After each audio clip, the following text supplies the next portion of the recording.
Hello everyone, नमस्कार सभी को। एक बार फिर से स्वागत है आप सभी का आपके अपने YouTube platform teachers spotlight by जारेफ अड्डा पे। तो आज मैं आप सभी के लिए एक बहुत ही इंपॉर्टेंट नोटिफिकेशन लेके आया हूं। जैसा कि आप सभी ने थंबनेल पे देखा ही होगा, आज अपन डिस्कस करने वाले हैं उत्तराखंड टेट यानी कि टीचर एलिजिबिलिटी टेस्ट। हमारा जो एग्जामिनेशन है बिल्कुल जो है कंडक्ट होने वाला है, पूरा का पूरा नोटिफिकेशन जो है आ चुका है। तो डिटेल में जो है हम लोग जानने वाले हैं उत्तराखंड टीचर एलिजिबिलिटी टेस्ट 2024। तो आपको पूरा का पूरा इसमें बता दिया गया है कि आप सभी की जो एग्जामिनेशन डेट है वो कौन सी होने वाली है, किस दिन एग्जामिनेशन होगा, और आपके जो ऑनलाइन फॉर्म्स है कब स्टार्ट होंगे, लास्ट डेट क्या होने वाली है, एलिजिबिलिटी क्राइटेरिया क्या होगा लेवल 1 और लेवल 2 देने के लिए। तो पूरा जो कंप्लीट इन्फॉर्मेशन है आप सभी को आज इस वीडियो में मिलने वाली है। तो चैनल को सब्सक्राइब जरूर कर दीजिएगा, और यदि पहली बार आप लोग मुझे देख रहे हैं तो बताना चाहूंगा कि मेरा नाम है योगेश, और चैनल पे आप सभी के लिए मैं लेके आता हूं आपके टीचिंग एग्जाम से जुड़े हुए कोई भी इंफॉर्मेशन। साथ में यदि आप टीजीटी और पीजीटी एग्जामिनेशन की तैयारी कर रहे हैं तो चैनल पे आप सभी के लिए मैथ्स और रीजनिंग और साथ में कॉमर्स पीजीटी की जो क्लासेस हैं मेरे द्वारा लाई जाती हैं। तो चैनल को सब्सक्राइब जरूर कर लीजिएगा। चलिए, बात कर रहे हैं हम लोग उत्तराखंड टीचर एलिजिबिलिटी टेस्ट यानी कि उत्तराखंड अध्यापक पात्रता परीक्षा प्रथम और द्वितीय। पूरा का पूरा सूचना आप सभी को यहाँ पे गिवन है, तो मैं जो है इसके बारे में आपको बता देता हूँ। सबसे पहले तो हम लोग बात करते हैं सर हमारी इंपॉर्टेंट डेट्स की।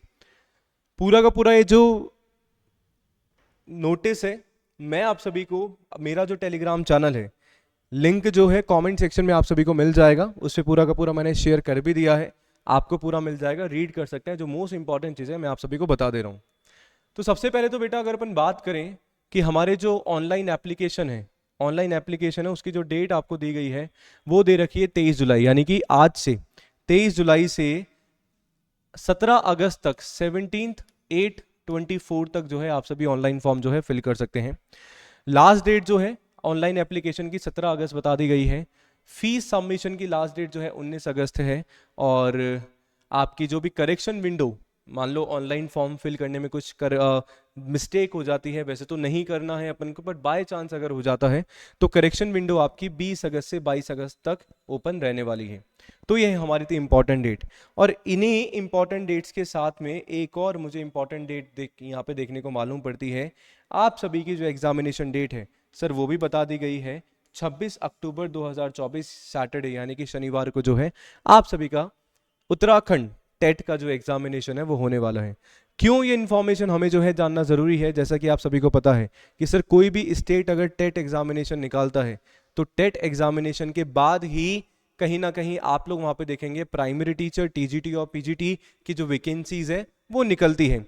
सीटेट हमने पार कर लिया है, लेवल 1 और लेवल 2, पेपर 1 और पेपर 2, बहुत बढ़िया है।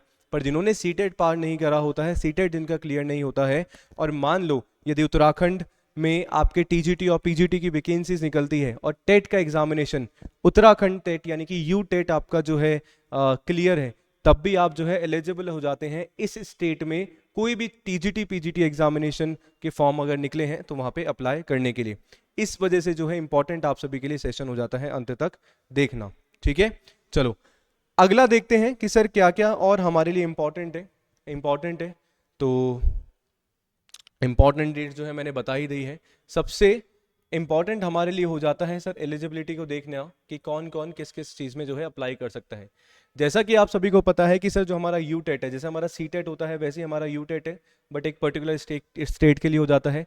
लेवल 1 जो हमारा होता है वो 1 to 5th के लिए यानी कि 1 से 5 तक के लिए होता है। जो आपके प्राथमिक शिक्षक जो बनना चाहते हैं उन्हीं के लिए होता है। ठीक है, उनकी न्यूनतम अर्हता की मैं अगर बात करूं, एलिजिबिलिटी या क्वालिफिकेशन की बात करूं तो कौन कर सकता है? 50% के साथ जो है उच्चतर माध्यमिक यानी कि 12th या फिर इसके समकक्ष एवं प्रारंभिक शिक्षा शास्त्र में द्विवर्षीय डिप्लोमा यानी कि डीएलएड है या फिर बीटीसी अगर आपने कर रखा है तो आप इस एग्जामिनेशन को देने के लिए पात्र हो जाते हैं। या बोल रखा है 45% अंक है आपके पास, आपने उच्चतर माध्यमिक शिक्षा करी है या आपने डीएलएड और बीटीसी किया है जो राष्ट्रीय अध्यापक शिक्षा परिषद के द्वारा मान्यता मानक और क्रियाविधि के अनुसार है, तब भी आप कर सकते हैं। 50% अगर आपके हैं और आपने अगर 4 वर्षीय प्रारंभिक शास्त्र में शिक्षा यानी कि बीएलएड अगर आपने किया है, 12th प्लस बीएलएड अगर आपने किया है 4 वर्षीय, तो भी आप जो है लेवल 1 में जो है आप सभी फॉर्म फिल कर सकते हैं।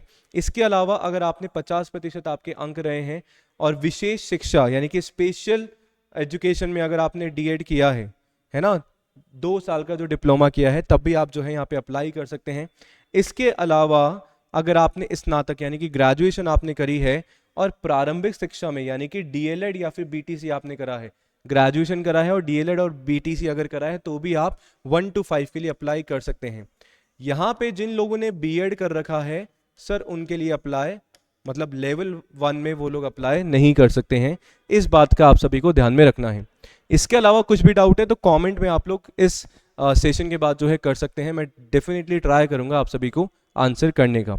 ठीक है, चलिए अगला अगर मैं आप सभी से बात करूं, नेक्स्ट हमारा है जो हमारा द्वितीय लेवल होता है ना, लेवल 2 की अगर अपन बात करें तो वहाँ पे आप सभी को देखने को मिलेगा कि कौन कौन अप्लाई कर सकते हैं और कौन कौन नहीं कर सकता है। तो यहाँ पे आप देखेंगे कि जैसा अपना जो सीटेट पेपर 2 होता है 6 to 8 के लिए होता है, तो सेम ये भी जो हमारा पेपर 2 है इसका वो भी 6 to 8 के लिए ही है। ठीक है, यहाँ पे सर मोटा मोटा तौर पे अगर आप सभी को बताऊं कि अगर आपने ग्रेजुएशन कर रखा है प्लस आपने अगर बीएड कर रखी है तो सीधे सीधे तौर पे आप सभी क्या कर सकते हैं, अप्लाई कर सकते हैं। पूरा एक बार बता देता हूँ, आपने ग्रेजुएशन करी है या प्रारंभिक शिक्षा में आपने बीटीसी या डीएलएड करा है, तो भी आप सभी जो है लेवल 2 के लिए भी फॉर्म फिल कर सकते हैं। ठीक है, 50% आपके न्यूनतम अंक हैं किसमें, स्नातक में। ठीक है, या आपने बीएड कर रखा है या एलटी आपने कर रखा है, ठीक है, तब भी जो है आप इसमें फॉर्म फिल कर सकते हैं। 45% आपने स्नातक यानी कि आपकी ग्रेजुएशन में है या आपने 1 वर्षीय स्नातक बीएड एलटी शिक्षा शास्त्री जो इस संबंध में समय समय पर जारी किए गए राष्ट्रीय अध्यापक शिक्षा परिषद द्वारा मान्यता प्राप्त है, उसके अनुसार यदि किया है तो भी आप अप्लाई कर सकते हो। 50% न्यूनतम के साथ अगर आपने 4 वर्षीय प्रारंभिक शिक्षा में यानी कि बीएलएड अगर आपने करा है तो भी आप लेवल 2 के लिए भी अप्लाई कर सकते हैं। 50% अगर आपके उच्च माध्यमिक में है और अगर 4 वर्षीय आपने बीए, बीएससी एड या फिर बीएड या फिर बीएससी एड है ना, जैसे बीए प्लस बीएड हो गया, बीएससी प्लस बीएड हो गया, बीकॉम प्लस बीएड हो गया, अगर आपने कर रखा है 12th के बाद इंटीग्रेटेड कोर्स अगर आपने कर रखा है तो भी आप लेवल 2 के लिए जो है फॉर्म फिल कर सकते हैं। ठीक है जी, इसके अलावा तो है ही, अगर आपने 50% आपके ग्रेजुएशन में है और आपने स्पेशल एजुकेशन से अगर आपने बीएड करा है तो भी आप सभी इसके लिए फॉर्म फिल कर सकते हैं। ठीक है, तो ये तो हो गई हमारी लेवल 1 और लेवल 2 यानी कि पेपर 1 और पेपर 2। जो पेपर 1 हमारा 1 to 5 के लिए है और पेपर 2 हमारा 6 to 8 के लिए है। आई होप क्लैरिटी जो है आप सभी को मिल गई हो कि एलिजिबिलिटी क्राइटेरिया हमारा क्या यहाँ पे रहने वाला है। ठीक है जी, चलिए आगे क्या हमारे लिए और इम्पोर्टेंट है वो भी हम एक बार देख लेते हैं, सो दैट कोई कंफ्यूजन जो है आप सभी को ना हो। अब यहाँ पे वही रिजर्वेशन की बात है, जो सबके लिए है वो सेम रिजर्वेशन है। अब हमारा एग्जामिनेशन पैटर्न क्या है ना, एग्जामिनेशन पैटर्न क्या है उसको ध्यान से देख लेते हैं, समझ लेते हैं, क्योंकि ये हमारे लिए ज़रूरी हो जाता है जानना। सीटेट का पेपर यदि आप सभी ने दिया है तो सर उससे से मिलता जुलता है, सेम 1 to 5 के लिए यानी कि लेवल 1 के लिए जो है यूटेट 1 के लिए हमारा सर 5 सब्जेक्ट आने वाले हैं। बाल विकास एंड पेडागोजी, ठीक है जी, हमारा प्रथम भाषा फर्स्ट लैंग्वेज, सेकंड लैंग्वेज, गणित आपका आएगा, साथ में ईवीएस यानी कि पर्यावरण अध्ययन रहने वाला है। 30 क्वेश्चन रहेंगे, 1 नंबर का 1 क्वेश्चन रहेगा, टोटल 150 नंबर, 150 मार्क्स आपको मिलने वाले हैं 150 क्वेश्चन के साथ। ठीक है, वहीं अगर उच्च प्राथमिक स्तर यानी कि 6 to 8 की हम लोग बात करें तो उसका पैटर्न हमारा होने वाला है आपका बाल विकास एंड पेडागोजी आपका आएगा वही 30 नंबर का, फर्स्ट लैंग्वेज, सेकंड लैंग्वेज। अब 4th वाला जो हमारा सब्जेक्ट है जहाँ पे गणित और विज्ञान के जो शिक्षक हैं उनके लिए जो है आपका मैथ साइंस आएगा, और जो एसएसटी के लिए अप्लाई कर रहे हैं उनके लिए जो है सामाजिक अध्ययन आएगा। तो दोनों में से एक जो है आपको करना पड़ेगा। जो मैथ साइंस वाले हैं तो मैथ साइंस से फिल करेंगे, जो एसएसटी वाले हैं वो एसएससी से फिल करेंगे। ठीक है, और जो सी वाला है वो अन्य शिक्षकों के लिए हमारा एज इट इज जो है रहने वाला है। तो ए और बी दोनों में से एक जो है आपको फिल करना है आपके सब्जेक्ट के अकॉर्डिंग। टोटल जो है 60 नंबर का 60 क्वेश्चन होंगे और टोटल ये भी 150 का। ठीक है जी, अब ऐसा है कि जो इस क्राइटेरिया में बैठता है वो दोनों के लिए फॉर्म फिल कर सकता है, क्योंकि दोनों का एग्जाम अलग अलग टाइमिंग पे होता है, शिफ्ट 1 और शिफ्ट 2 में होता है। तो इजीली जो है आप सभी क्या कर सकते हैं, फॉर्म फिल कर सकते हैं दोनों के लिए, यदि आप दोनों के लिए पात्र हैं तो। ठीक है, चलो तो जो फर्स्ट लैंग्वेज का है, जैसे हमारा सीटेट में होता है, सेम वही कंसेप्ट है कि जो फर्स्ट लैंग्वेज का है, आपको प्रथम भाषा में जो अध्यापन की भाषा होगी, जैसे हिंदी और अंग्रेजी में से एक को चूज करना है। जो द्वितीय भाषा है उसमें हिंदी, अंग्रेजी, संस्कृत, उर्दू में से किसी एक भाषा का चयन करना है। जो फर्स्ट लैंग्वेज जो आपने चूज करी है उससे डिफरेंट जो है आपके यहाँ पे होनी चाहिए। ठीक है जी। इसके अलावा ये तो फॉर्म के बारे में बोल दिया गया है कि कैसे क्या आपका होना चाहिए। हाँ, फॉर्म की फीस देख लेते हैं कि सर फीस, क्योंकि इंपॉर्टेंट हो जाता है कितना पैसा जो है चार्ज हमसे कर रहे हैं सरकार। तो यदि मैं बात करूं फॉर्म की फ़ीस की, तो सामान्य और जो अन्य पिछड़ा वर्ग है यानी कि जो ओबीसी है उनके लिए जो है लेवल 1 के लिए यानी कि यूटेट 1 और 2 के लिए अगर आप किसी एक को दे रहे हो, या तो लेवल 1 को दे रहे हो, लेवल 2 को दे रहे हो, ठीक है, पेपर 1 और पेपर 2, तो 600 रुपये होने वाला है। अगर दोनों को एक साथ आप अप्लाई कर रहे हैं तो 1000 रुपये में आपका काम हो जाएगा। ये जनरल और ओबीसी के लिए है। एससी, एसटी और बाकी के जो हैं उनके लिए अगर दोनों में से एक पेपर दे रहे हो तो 300 रुपये, अगर आप दोनों दे रहे हैं तो 500 रुपये जो है आपकी फ़ीस यहाँ पे होने वाली है। ठीक है, तो ये मोटी मोटी जानकारी थी इम्पॉर्टेंट आप सभी के लिए। मैंने आप सभी को सारी की सारी चीज़ें बता दी हैं पूरा का पूरा।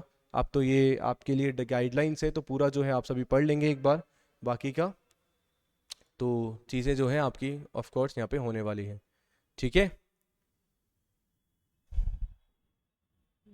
चलो